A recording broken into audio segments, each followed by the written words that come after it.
All right. So by way of introduction, I think Zay has already covered what it is that we do as the HSRC. We are an institution that has more than 50 years in existence, focusing on social sciences and humanities research. And our mandate is really to contribute to the effective formulation and monitoring of government policy. We have a mandate around the evaluation of policy implementation, but importantly, disseminating research-based and fact-based results that aim to stimulate public debate.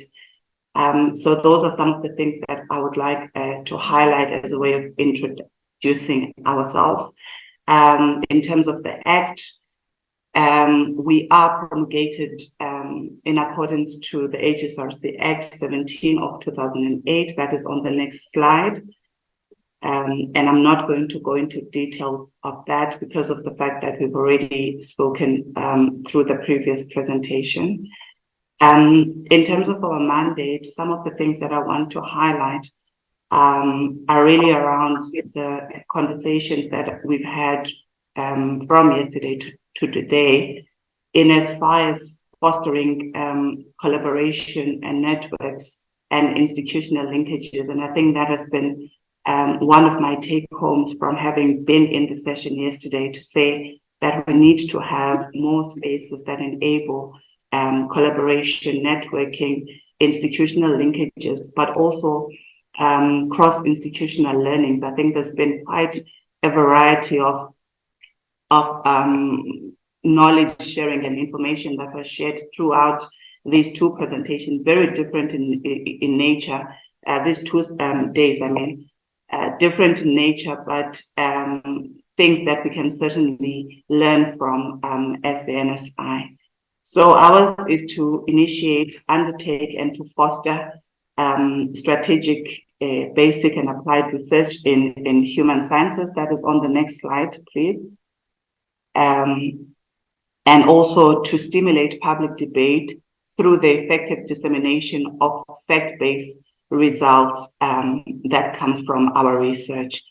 And where I am focused in is on the one that talks about helping build research capacity and infrastructure for the human sciences.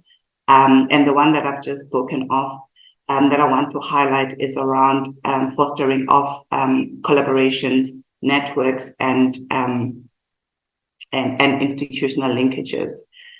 You can move on to the next slide. That is just one that demonstrates what our mission and the vision is as the HSRC, where we are saying we want to position ourselves as a national, regional, and global leader in the production and dissemination of transformative social science and humanities research in the interest of a just and equal society. So we are active trying to be in spaces that seek to achieve this. We are organized in the organization through 2 programs for reporting purposes in our APP. We call it Program 1 and Program 2. Program 1 comprises of these divisions or offices that are highlighted in the slide that you are seeing. Office of the CEO and Deputy CEO, those are the ones that I would like to highlight.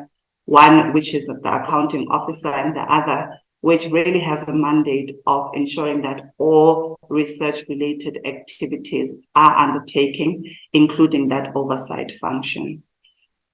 In the next slide, Zainab has already spoken about the various divisions in the HSRC that seek to lead research, development, and innovation. And we organize it according to these 5 sub-programs that are highlighted there. As I move on, my focus is really going to highlight some of the initiatives that are led from the Office of the Deputy CEO for Research that seek to directly respond to the question that I am going to be responding to today.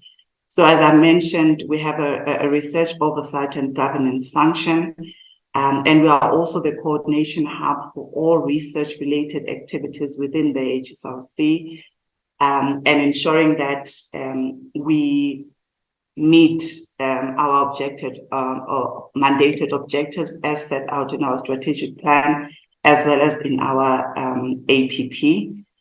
The one that I want to speak to today is the fact that we're wanting to be a hub that seeks to bridge the gap between evidence-based research, which is what we do, into tangible interventions that seek to address youth unemployment in the country. And I think the mandate that we have now is to have an external focus as the HSRC, where we are saying we want to be actively involved in responding to the National Development Plan, the decadal plan, not only on the side of research, but how that research translates into tangible interventions that are backed with evidence. And so today I'll be talking about the internship program that is currently located within the HSRC that I am leading, as well as other similar youth development or capacity development initiatives that we are leading. The next slide. Yes, so as I mentioned, that most of my focus will really be about the internship program, which is one that we are at the forefront of leading on behalf of DSI. If we move on the next slide, which really provides context for why we have skills development initiatives and internship initiatives that seek to address the plight of young people in South Africa. And this is because despite the positive growth that we are seeing in the labor force as it relates to graduates, youth and graduate unemployment has increased significantly from 2009 to now, where in 2009 we saw that graduate unemployment was at we had 29,000 people who were graduates unemployed, and this has increased over time. So if we look at it in percentage form, we see that according to the new quarterly labor force survey, the graduate unemployment rate is currently sitting at 9.6%, which is a bit concerning in the context of building a capable state. And obviously, we know that when students undertake post or graduate studies, the intention is for them to increase their likelihood of finding employment. And so when we have an unemployment rate amongst graduates that's sitting at 9.6, it does say that there are certain interventions that we need to put in place to try to circumvent this. So the DSI HSRC internship program then seeks to place unemployed graduates within science, engineering, and technology set disciplines, as well as those in the humanities and social sciences disciplines at various host institutions throughout the country. So we don't recruit these interns to be placed at the HSRC, but we do it because of the partnership formed with various host institutions that I'm going to speak to as the presentation unfolds. And it's worth noting, colleagues, that we are dealing with a bigger issue around unemployment and youth unemployment, and it's incumbent on us as Science Council, as research institutions, to see where we can play a role in addressing some of these national priorities and imperatives. And in the organization, our focus is really to look at how we can contribute towards curbing graduate unemployment within the context of the bigger crisis that we have in the country.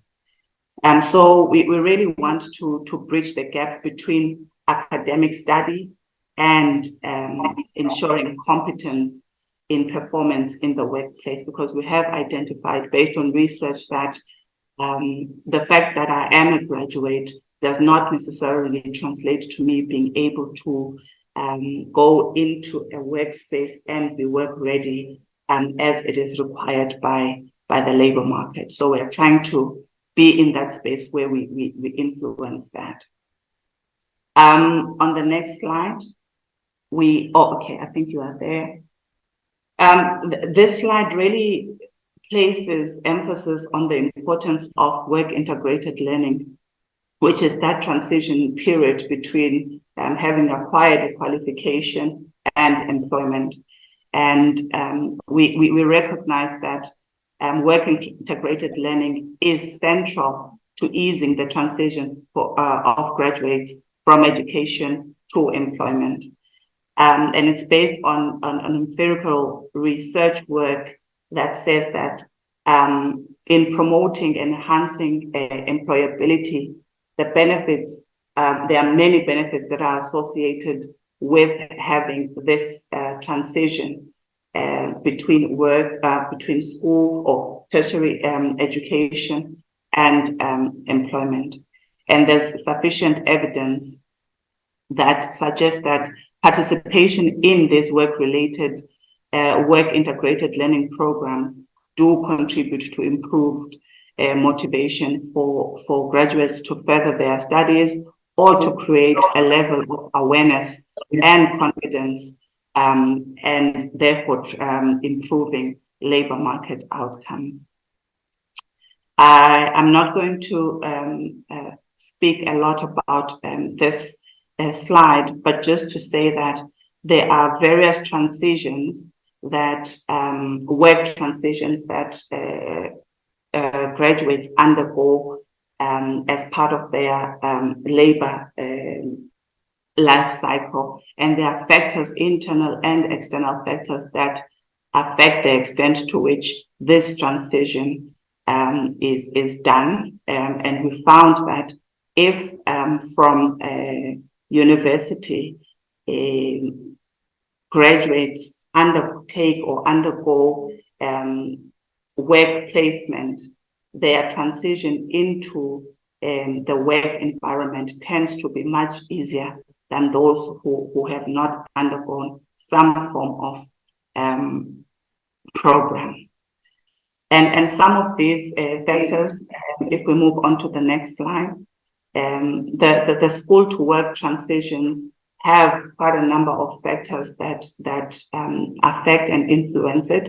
Some of the external factors are the macroeconomic factors, as well as issues around pandemics and all that we have witnessed. We're currently experiencing quite a number of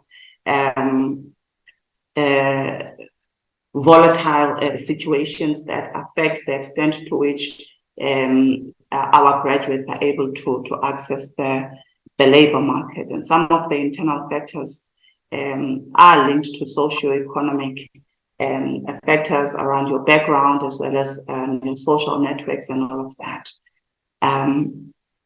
And it's important to note, colleagues, that obviously pathways for graduates are different, and you'll find that those who have undertaken or undergone some of these interventions that the HSRC is bringing do have better chances of advancing and growing their careers, because of not only the formal sort of grounding, but also other competencies that we equip our graduates with. So if we move on to the next slide about the DSI internship program.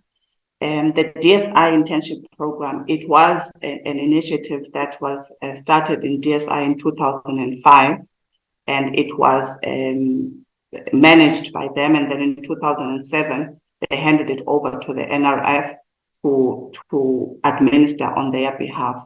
It was recently transferred to the HSRC in 2021, and the intention is to respond directly to two action areas around the need to expand the knowledge enterprise, which is the expansion and transformation of the research system and facilitate knowledge diffusion, as well as to develop skills for the economy. Moving on to the next slide, the program, as it is implemented at the HSRC since 2021, it is underpinned by a theory of change, which seeks to elaborate the causal pathways through which the intended outcomes of the program will lead to the goals intent of the program.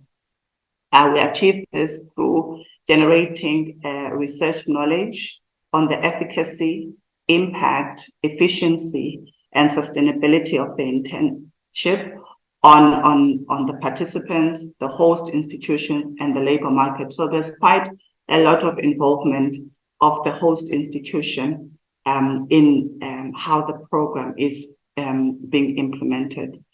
And central to the program is really its role in contributing to evidence-informed policymaking and programming, contributing to then the reduction of poverty, of inequality, as well as unemployment.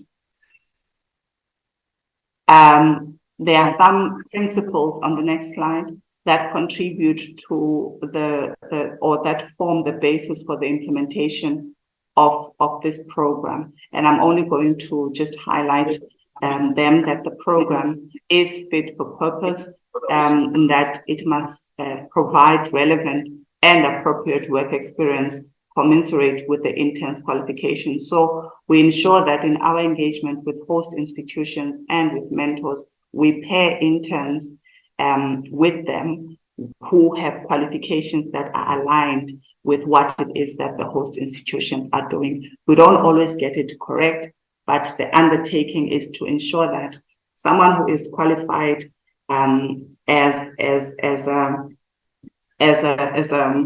if I give an example, someone who is in the hydrogen sector is not placed in a space that will not enable them to bring to the fore the academic qualifications that they have acquired. And one of the other principles is the promotion of equity, in that the program should be inclusive and wide in terms of its access, to include those who have been previously marginalized. And in terms of capacity, that the capacity of the relevant host institution must be able to host the intern. So there is a rigorous process where we interact with the host institutions to find the extent to which they are able to provide certain resources to aid the success of the intern. I've got quite a number of slides, please, so I want to just rush through them so that I don't waste time. I think on this next slide, I've already spoken to the purpose of the program and what it seeks to achieve, as well as the objectives of the program. Just to highlight that we want, on the objectives, to highlight the one that says we want to expose our interns to research, to development and innovation, and other priority programs that are critical in the NSI. And we want to establish and increase the pool of capable human resources for the public sector, for science councils, and for national research institutions and industry. And I think importantly is we want to be active in improving access, as I mentioned, for those previously marginalized groups into work integrated learning program opportunities and contribute to lifelong learning. If we move on to the next slide, some of the design features, I'm just going to mention them.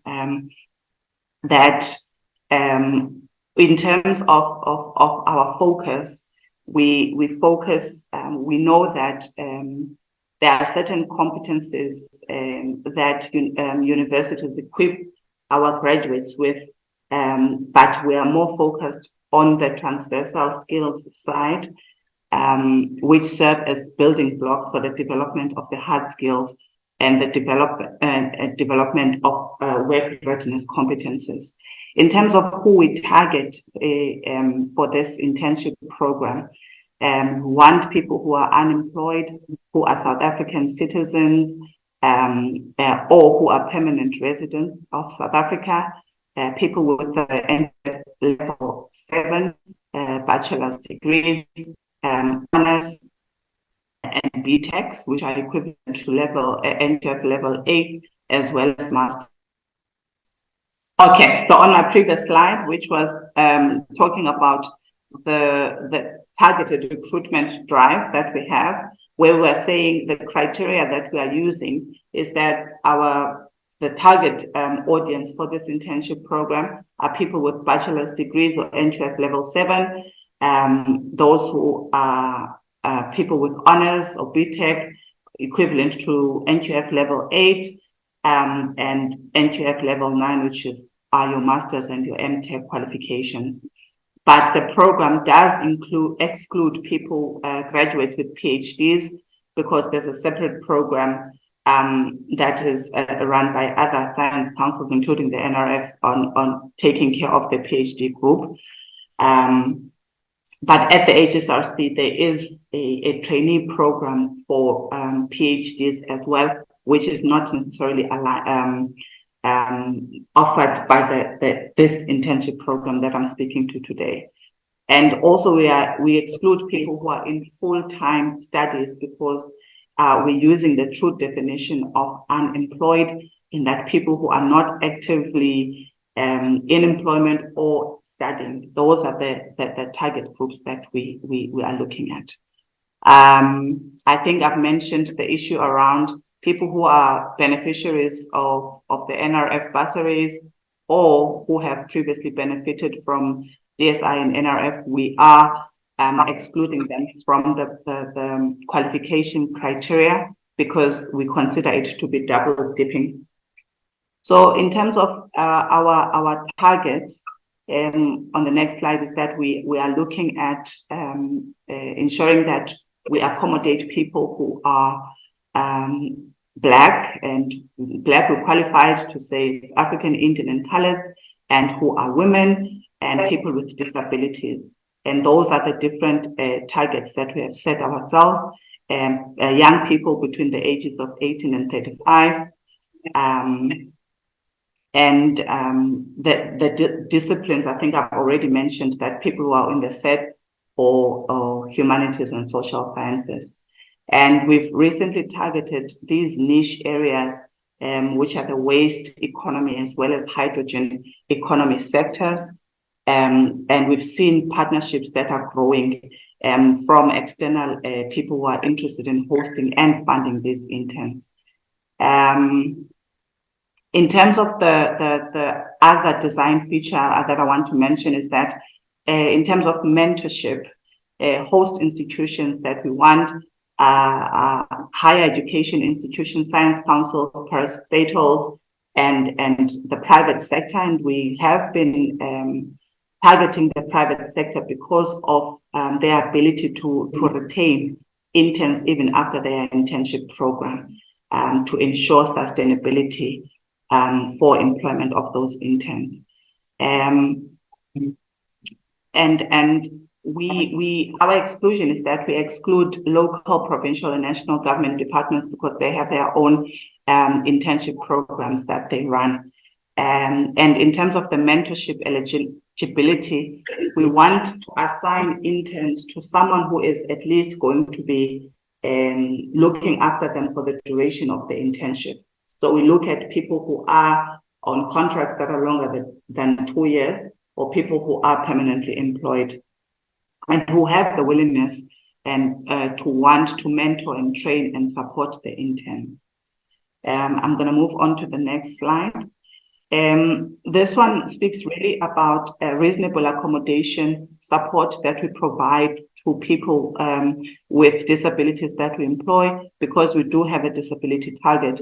And those people, we ensure that we support them. So if we've employed someone who has a disability they can't see, they want braille readers, there's an amount of money that we've ring-fenced to provide the necessary support.